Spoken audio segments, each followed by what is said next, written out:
Машина жасау Қазақстанның индустриялық тірегі. Сала елдің экспорттық мүмкіндіктерін қалай арттырып жатыр? Сарапшылармен бірге талдау жасадық. Машина жасау дамыған елдерде экономиканың негізгі тірегі. Қазақстанда сала соңғы 10 жылда қарқынды дамып, автокөлік пен электр жабдықтарын өндіру серпін алды. Салада 5000-нан астам кәсіпорын жұмыс істейді. Өндіріс көлемі соңғы 10 жылда 8 есе өсті. Бүгінде отандық өнімдер Орталық Азия мен ТМД елдеріне, сондай-ақ Әзербайжан мен Вьетнамға жеткізілуде. Негізгі экспорттық нарық үлесі 50%-дан асатын Ресей. Бұл үрдісті халықаралық әріптестік күшейткен. Елімізде Alstom, Waptec және Stadler секілді ірі компаниялар технология трансферіне жол ашуда. Ал тұрмыстық техника мен электроника сегментінде Samsung Electronics және басқа да инвесторлардың жобалары іске асырылып жатыр. Ауыл шаруашылығы машина жасау саласында да әлемдік брендтердің қатысуы артып келеді. Саланың экспортқа бағытталуы нақты инвестициялық жобаларымен де бекітіліп отыр.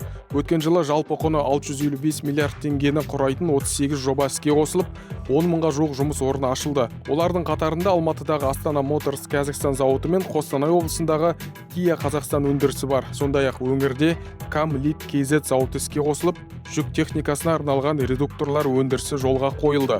Машина жасауда цифрландыру қарқын алғанымен адам еңбегі әлі де маңызды екенін айту керек. Өндірістің тұрақтылығы мен сапасын еңбек династиялары қамтамасыз етеді. Мысалы, Баранниковтер әулетінің машина жасаудағы тәжірибесі 240 жылға жетіп, бүгін оның ұрпақтары Zixto зауытында жұмысын жалғастырып жүр. Атам зауыттың іргесі қаланған күні іске кіріскен. Ол кезде қоршау да болмаған. Мен 2001 жылдан бастап жұмысқа орналастым. Ол уақытта өндіріс жаңарды. Маманның айтуынша машина жасау саласындағы токерлар, дәнекерлеушілер және жалпы жұмысшы мамандар жетіспейді. 1990 жылдары сала жойылғалы тұрған секторға айналды.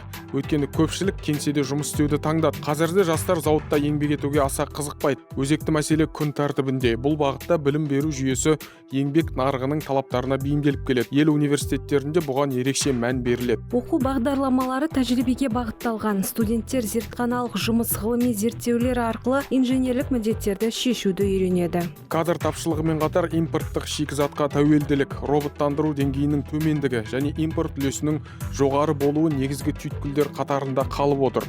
Бүгінде машина жасау өнімдері ел импортының шамамен 44%-ын құрайды. Бұған қоса сыртқы нарыққа толыққанды шығу үшін халықаралық стандарттарға сәйкестік қажет. Бұл мәселелерді шешуде салалық үйлестірудің маңызы зор. Кәсіпорындар ұзақ мерзімді тапсырыстарға тәуелді. Сондықтан салаға тұрақты мемлекеттік қолдау қажет. Сала даму үшін негізгі алғышарттар бар. Ресурстық база қалыптасқан, өндірістік және инженерлік құзыреттер жеткілікті. Ірі нарықтарға географиялық тұрғыдан жақын орналасқан. Мұның бәрі машина жасау саласының әлеуетін арттырады. Ендігі міндет осы мүмкіндіктерді тиімді пайдалану, өсімді сапалы әрі тұрақты деңгейге шығару керек.